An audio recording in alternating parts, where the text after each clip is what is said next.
Hi, and welcome to Own Your Peace. I'm your host, Andy Thewison, and today we all have a mothering style. Even if we're only mothering ourselves on this Mother's Day, well, Mother's Day is this weekend, let's go straight to the part of our chart that tells us exactly how we need to be cared for.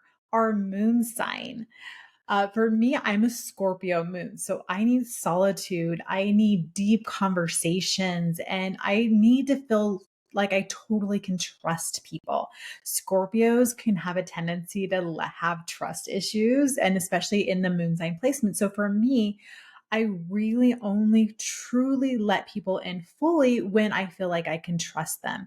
Once they've built that trust in me, and once I really trust you, it's this bond and it goes deep and I really let people fully in. But there is this process of allowance, of putting down my fences, putting down my walls and letting people in. And that is very much a part of my moon sign, is needing that feeling of security and depth in my relationships. It's no wonder that Kelly and I have such a great relationship because we do have a lot of depth to our relationships. We can have really deep conversations and I can trust him implicitly. So those are things for me as my moon sign that really help me feel secure, help me feel nourished within my story. As we're chatting throughout this conversation, I want to ask you a question and keep this top of mind. Do you know how you truly feel safe, soothed, and emotionally full? As we go through this episode, I really hope that I give you some guidance and maybe some things to kind of think about in a new way based on your moon sign, the sign that it's in, obviously, and then, of course, the house.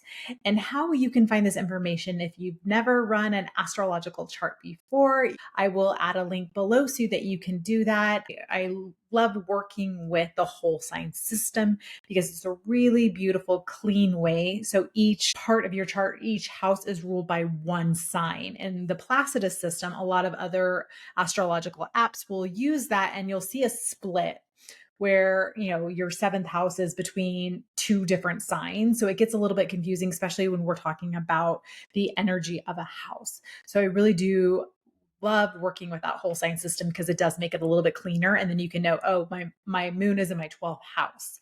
It's not split between two different houses, so it just makes it a little bit easier. And the astrologers that I've worked with, that I have studied with, they all use this system, so that's what I've learned on. So just keeping that in mind, the why your moon matters. Why is this particular placement so important? The moon is your emotional body. It's your inner child, it's your comfort zone. It rules your needs, it rules your habits, it rules your gut reactions. It speaks to how you process emotions and receive care. Your moon sign is how you self-soothe. Your moon house is where and in what areas of life you need and seek emotional nourishment. So, we're going to go through these different placements, and I'm going to give you some kind of hints and clues on how you can do just that. I felt like this was such a beautiful tie into Mother's Day because we do need to mother ourselves. And for the mothers and the people in our life, how do they need to feel nourished this weekend? What things are going to speak to their souls? So if you're looking for a last minute gift, why not look at their moon sign and maybe get some ideas there? As we're talking, think about how you feel drained, how you feel overwhelmed. Where do you feel the most peace at? Because the moon sign can be a really good hint and a clue to how these things can make your life better. Okay, now we're going to dive into the different signs and what that sign needs for nourishment to feel full, and feel emotionally soothed and mothered. So these are big things to look at. So I want you to look for that little moon crescent sign on your birth chart and what house it's in and what sign it's in. So let's start at the very beginning. If you have an Aries moon, so Aries energy again is bold. It's this beautiful energy of going for things. So for you, you need independence, you need action, you need excitement to feel alive. You're a person who likes to stir the pot and get things going and have activity in your life.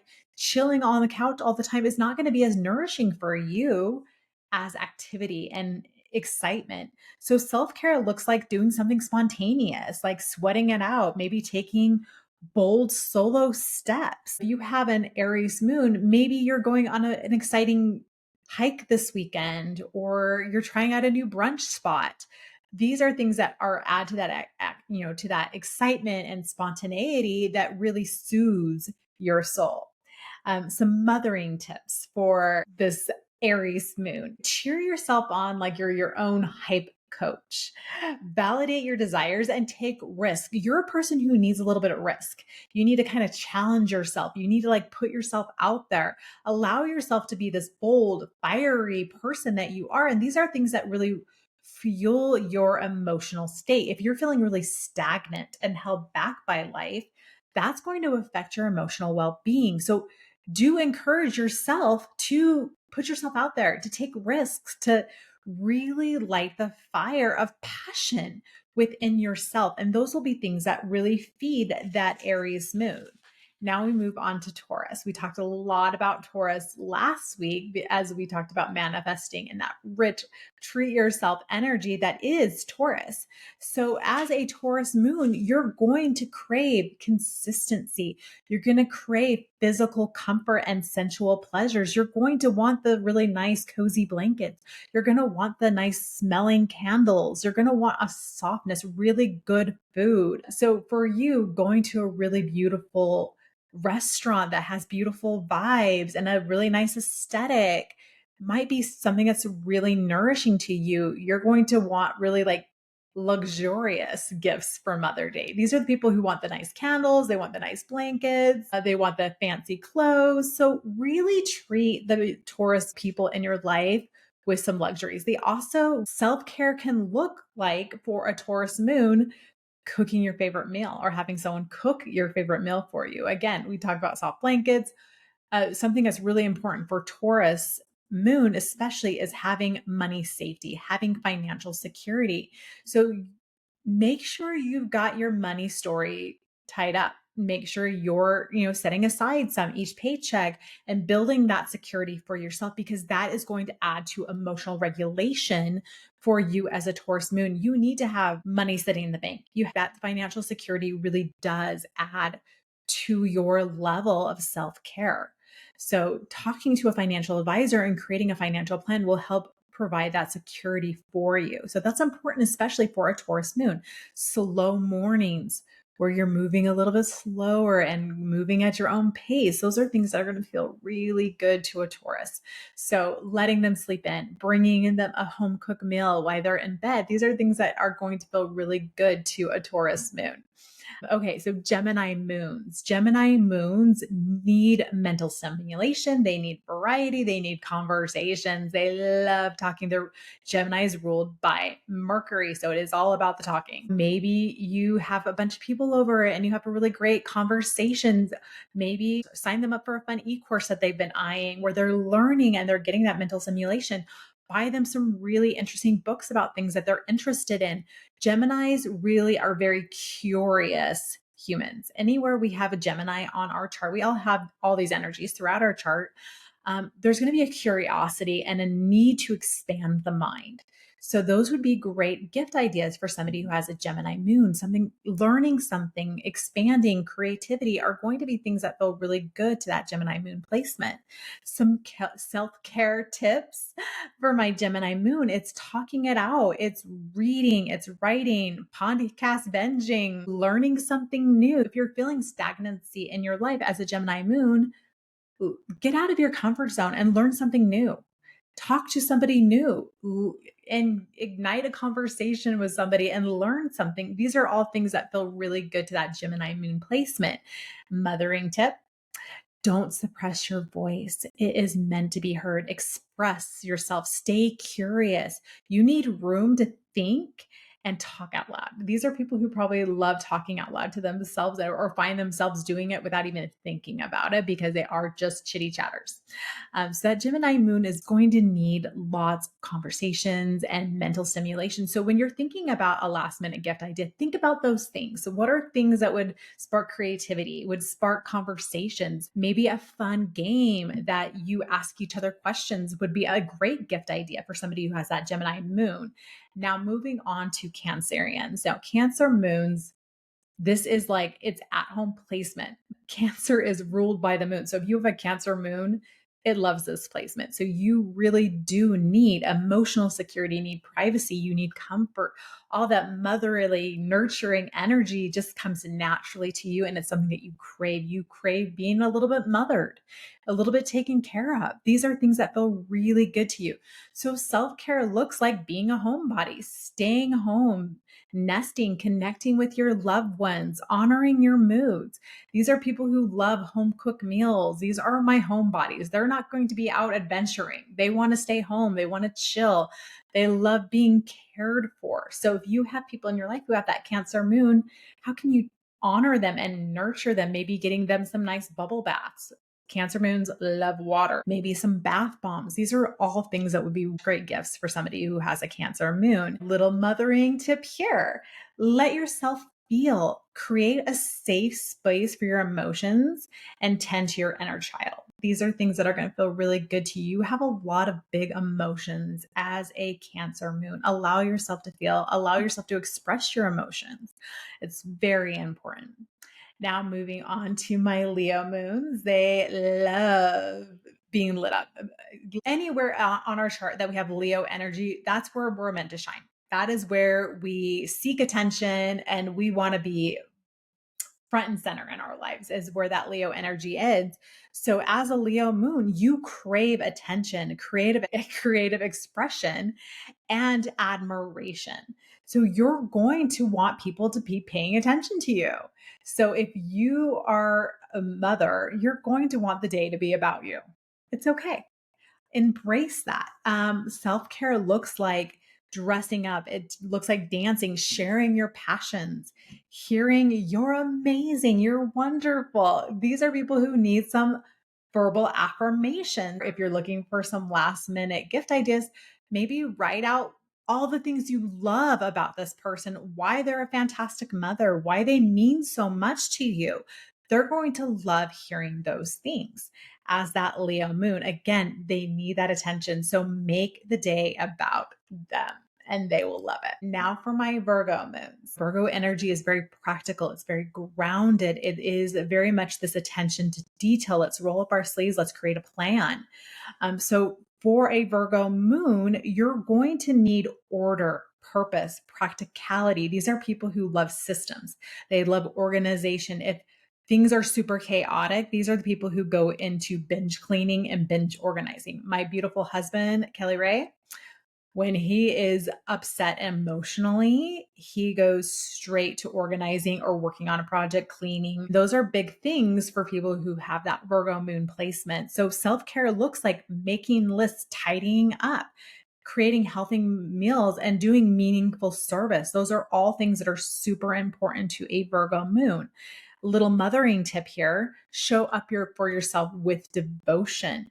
You feel best when life makes sense. You need that balance, you need that security, you need to feel like you're very grounded in what you're creating for yourself. Again, these are people who love service. Schedule a massage for somebody who has a Virgo moon. Again, that a receiving service or giving service is their love language, typically for somebody who has that Virgo moon. Now, moving on to a Libra moon. Whenever I think about Libra, I think about they love love, they love aesthetics, they're very charming, they like harmony and balance in all things. As a Libra moon, you really seek harmony and beauty and connection.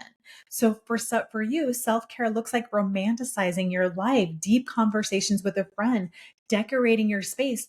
You need to have your space feel like you and it looks like you and you have your own aesthetic. Allow yourself to really dive into curation and creating a space that feels really beautiful to you. Beautiful spaces with a strong aesthetic are something that feels really grounding to a Libra moon. So if you're feeling out of sorts, if you're feeling unregulated, take time to work on making your spaces feel really beautiful to you. And you work on curating your aesthetic. That's going to help you feel emotionally regulated. Self care mothering tip here is give yourself grace and give to others. Let balance and elegance lead your intentionalities. So that's really important. Balance and harmony are so important to that Libra moon. If things feel out of balance at home, it's going to affect them. And so those are some things to think about. So Libra moon gift ideas for your mom. Give them a gift card to Home Goods or TJ Maxx or their favorite decorating store so they can go pick out some beautiful things to elevate their spaces and curate them even more to their taste. They do have such a keen eye. All right, now moving on to Scorpio moons. We talked about this a little bit at the beginning. That's what I have as a Scorpio moon. So, what we need as my fellow Scorpio moons is we need depth, we need truth, we need emotional honesty. We need people to feel really secure in our lives and have that security. And so, with that being said, self care can look like shadow work, sacred solo time, energy clearing, and deep conversation. So some really great gift ideas for somebody who has a Scorpio moon is something that's going to help them work through some of these issues. Maybe it's a session with an energy worker, or some journaling prompts or some workbooks that help them work through these things, maybe some tarot cards that can really help them get to what they're not seeing for themselves. So some really great tools for self-discovery would be a great gift idea for somebody for Scorpio moon, because they're very much the detectives. They want to get to the bottom of things. They want to understand themselves so deeply. So shadow work, journals, those type of things are going to speak really strongly to somebody with a Scorpio moon. A great mothering tip here for yourself is you don't need to be light and love all the time to be lovable.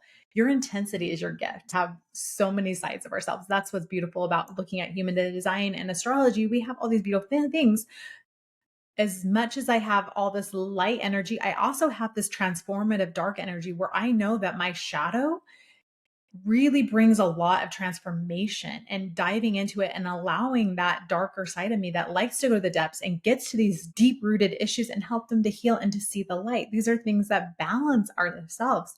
So allow yourself to embrace all versions of yourself, the light, the dark, the gray, because they're all you and they are all part of why you're here. And understanding those and giving light to those darker issues within yourself really is part of the healing process. So some important things there for my Scorpio moons. Moving on to my Sagittarius moons. Sagittarian energy is very happy-go-lucky, is ruled by Jupiter. So it's all about fortune and mind expansion and journeys and traveling. They are the wanderers of the zodiac. So for Sagittarius moons, they need freedom, they need exploration, they're seeking deeper meaning in all things. So self care can look like long walks, travel plans, having a vacation on the calendar, philosophical books where they're diving in and learning more about the world around them, and being in nature. These are all things that are very nurturing to somebody who has a Sagittarius moon. So if you're looking for gift ideas or last minute ideas, maybe take them for a weekend staycation in town where you're exploring and you're a adventurer in your own city, or maybe plan a trip if that's within budget. Travel is always going to be the love language of anyone who has strong Sagittarius placements. So that being said, so mothering tip for my Sagittarius moons, give yourself room to roam. Boredom is your kryptonite. You need to mixing it up. You need a variety and nurture your sense of wonder and awe in the world. You are meant to kind of move through the world with rose-colored glasses a little bit and see the best in things and look for the glass half full. You're really truly the optimistic one of the zodiac. So that's a really fun placement with that Sagittarius moon. Now, Capricorn moons. Capricorns, they're dreamers, but they're very practical in the way they do it. They want to achieve things, they want to build things that last. So, a Capricorn moon needs structure, it needs achievement, it needs reliability, it needs something that's going to be there day in and day out. They need routines, they need to always be working towards a goal. If again, we didn't talk about all these with the stagnancy, but if you have a Capricorn moon and you're feeling stagnant in life, it's probably because you're not working towards something. You're not working towards a goal. You're not working towards something that lights you up. So those are things to think about as that Capricorn moon placement. Self-care looks like for you managing goals, setting boundaries, honoring responsibilities you chose, not taking on all the responsibilities, because Capricorn moons tend to do that. They tend to put a lot on their plate because they are highly capable, but really dialing back of like what is yours and what can you kind of punt to somebody else. Some fun gift ideas for Capricorn moon. They love the planners. Some really cool planners, some cool stickers, some cool pens for marking in their journals or in their planners. These are things that are going to feel really good to somebody who has that Capricorn moon placement. Self-mothering tip for my Capricorn moon: let yourself be held. You're often the strong one. Create space to soften. Again, Capricorns have this tough exterior because they are here to achieve and they're here to be this public person and build something of substance and of worth and of something that lasts. They are here to build legacies, but sometimes that tough outer shell hides a whole lot of softness within and a lot of heart within. So allow yourself to be seen in your softness and not feel like you always have to be this tough shield out there, my sweet Capricorn moons.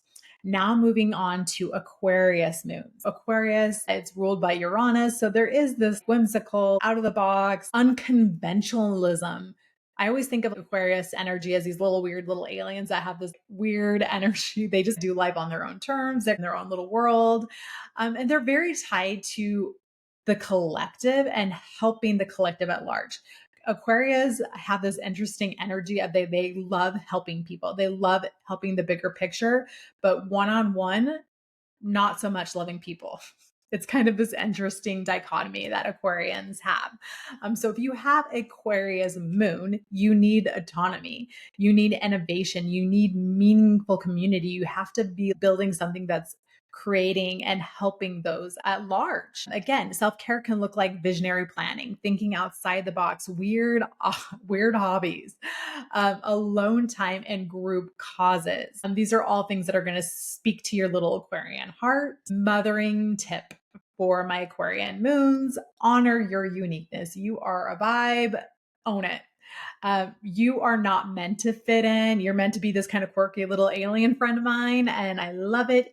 You need to feel free. There needs to be this like bucking the system and like kind of breaking out of all boxes as an Aquarian moon. You're going to kind of do things on your own time. And there is this little bit of a detachment from emotions. You guys do feel things, but you're kind of a little above it. So allow yourself to feel things. Okay. All right. Now my Pisces moons. My Pisces moon. Oh my goodness. Pisceans are the dreamers. They have this beautiful etherical energy to them. I feel like they almost have this otherworldliness to them. It's kind of this fun energy that they have.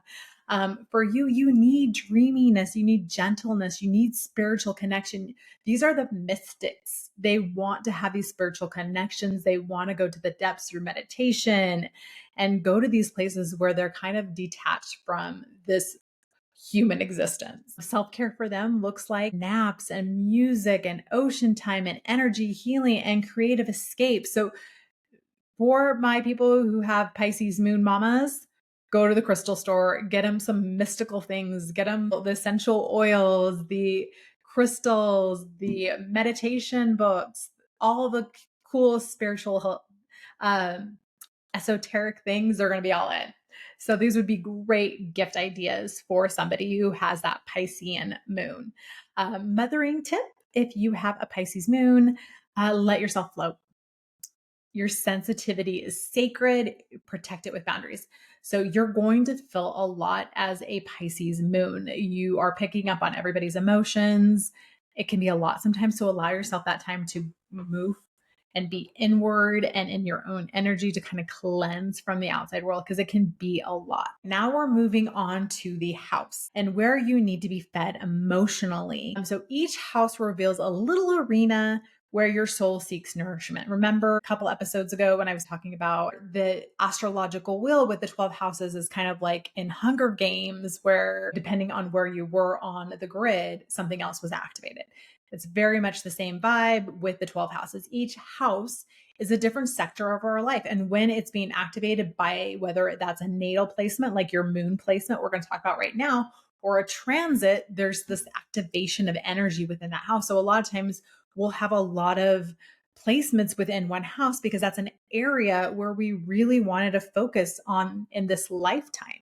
Or we have empty houses where it's just something that we didn't really want to work on too much, or we weren't as focused on. It doesn't mean that we're not going to have that energy within this lifetime, but it is one area that we're just not as focused on. Just think about it that way.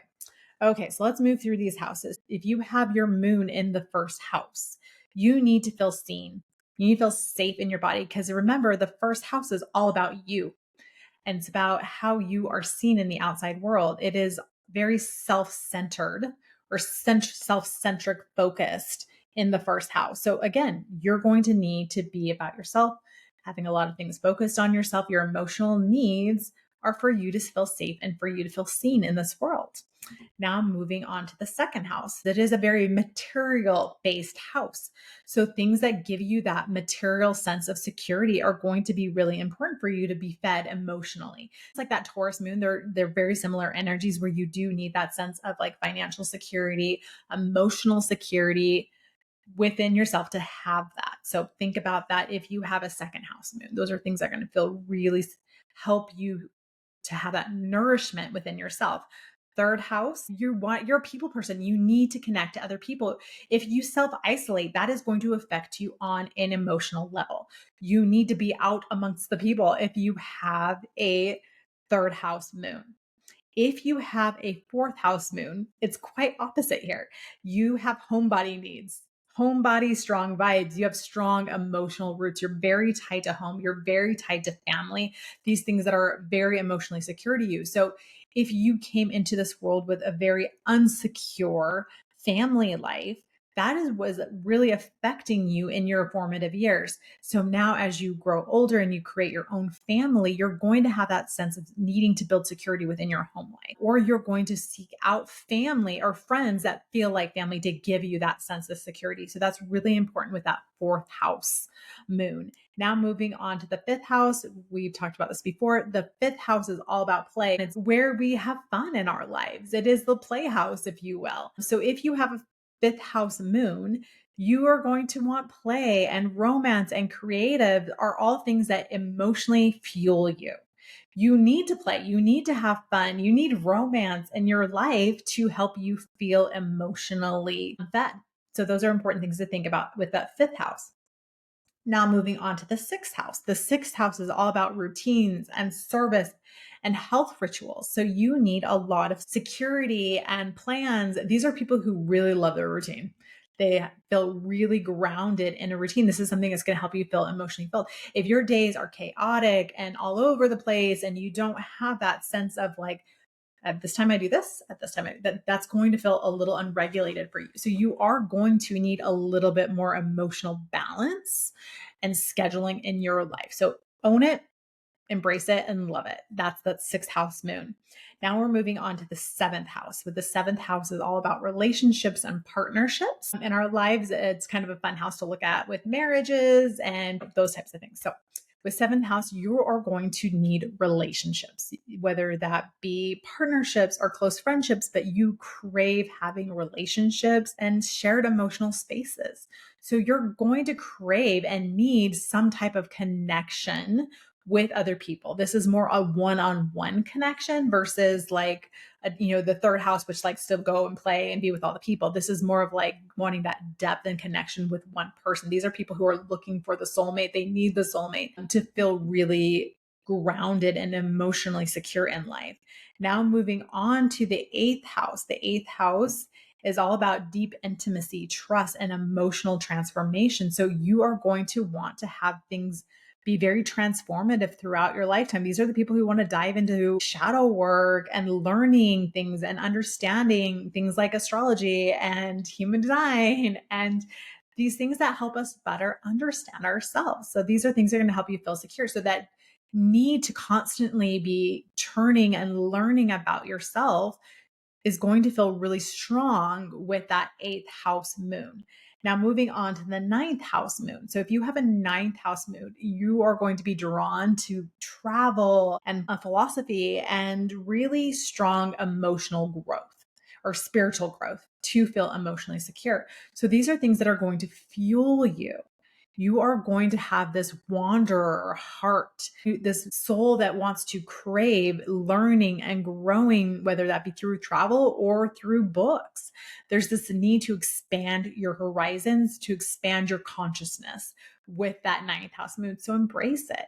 Now, moving on to the 10th house. The 10th house, again, is this need for recognition and purpose driven care. You're going to need to be looking towards having a goal and creating something for yourself to feel emotionally fed and secure. So if you're feeling out of sorts and you have a 10th house moon, do you have a goal that you're working on? Do you have something that feels like a purpose, something bigger than yourself that you're working toward? These can be things that really are important for you to be that emotionally fed, nourished soul. Now, moving on to the 11th house. With the 11th house, you crave community and belonging and a shared vision.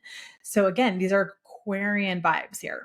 So, you really do have this need to connect and have community and really doing things that are helping on things on a higher level. So, if you have that 11th house moon, those are going to be things that mean something to you and really fuel and feed your emotional soul. And then we move to the 12th house. I always like to look at the 12th house and what's in the 12th house because sometimes it's hard for you to see what's in the 12th house. So if you have a 12th house moon, your emotions might be even hidden from yourself. So you do need this, there's this call for alone time, and you're really very connected to the dream world and spiritual healing with this 12th house moon. So sometimes it's even hard to understand your emotions, so that's why it's really important to concentrate on what your dreams mean and working with spiritual healing so you can get to these kind of things that are a little bit more hidden even from yourself with that 12th house placement, especially a 12th house moon, because again, our moon governs our emotional body. And if it's in the 12th house, that's going to be a little even hidden from yourself. So it is a little trickier, a bit of a placement if I have a 12th house moon. So a lot of times I don't even know what I'm feeling. And it takes me a lot of time to unpack what I'm moving through emotionally. And sometimes it'll be months and all of a sudden I'm like, whoa, that had more of an effect on me than I even knew. And I'm still processing it. So give yourself plenty of space and time for processing emotions, especially if you've got that 12th house placement. It's so important. So some questions to constantly be kicking around as we're having this conversation is, where do I feel most emotionally supported in my life? What's missing? As we're talking to these things, did this trigger something for you to look at? Is there a place where you can mother yourself and really nourish yourself even better? Whether you be a male or a female, we all need to be mothered. We all need to be nourished. And some of that goes back to mothering ourselves. And these are all things that you can do this wonderful Mother's Day time frame right now. Remothering based on your moon sign, your moon really tells you what you wish you would have gotten more consistently. As we go back to these things, I wish I had more security moving through my formative years. So for me, going back and reparenting where I didn't have a whole lot of emotional security, where are places where I felt I wasn't supported in my emotions? Scorpios feel things very deeply. And with that 12th house placement I have, sometimes I didn't even know how to process my emotions. So it was a lot, I couldn't control it. So there was a whole lot of hiding and diminishing my emotions because it was too much for the world around me. So that's a place where I have really spent a lot of time reparenting myself, allowing myself to really feel things that I have suppressed for a lot of my life. One of the most powerful things I did for a portion of my life was boxing because I was really able to process so many of my emotions that I had buried so deep through getting them out through physicality. So these are some things to think about. There's this power of self awareness. Now you can give that to yourself. You can look through these things that you needed on an emotional level and go back and really ask some questions. Look at the house that your moon is in, look at the sign it's in. These are really beautiful clues as to maybe where there's some gaps in your early childhood development and how you need to kind of go back and parent some of these things and re-gift to yourself these things. I invite you to create almost like a nourishment menu based on your moon sign and your house. Create some things that are your go tos. For me, alone time is a go to for me. I need time where I'm just in my own energy, where I'm processing emotions I can't see and feel. I'm allowing myself to just be in that moment. Just some ideas there. So, really think about creating that nourishment menu for yourself. What do you need to feel emotionally secure, emotionally stable, emotionally fed? So those are some things to think about. You could even go into ChatGPT and put in, my moon is in Scorpio, it's in the 12th house. How can I feed myself emotionally? Create an emotional menu for myself. It's such an amazing tool when we use it with intentionality, and it really can give you some help on finding some things to fill out that emotional nourishment menu. So think about this for yourself. What's one thing I can gift myself with and mother myself moon style this beautiful Mother's Day weekend? As a final reminder, your moon is a map to your emotional wellness. Learning it is the ultimate act of self love. It can be so helpful, so healing to understand these things about yourself. When I started diving into this, it really was a game changer when I knew that my alone time wasn't just me being selfish. It was literally something I needed on a molecular emotional level. And when I embraced that and didn't feel guilt and shame about wanting that time by myself, it really helped me so much. So, really understanding what you need. I would love for you to share this episode, tag what your moon sign is, what your key takeaways, and how you're mothering yourself this Mother's Day weekend. Let's make this a movement where we really move back to nourishing and mothering ourselves with gentleness and with care, and or with boldness and activity and fun and play wherever these signs roll out on your astrology chart. These are things that you can do. I hope this episode was helpful. I hope you have a fantastic Mother's Day weekend. I hope I gave you some fun gift ideas for the mothers in your life. Much love, and we'll see you next week.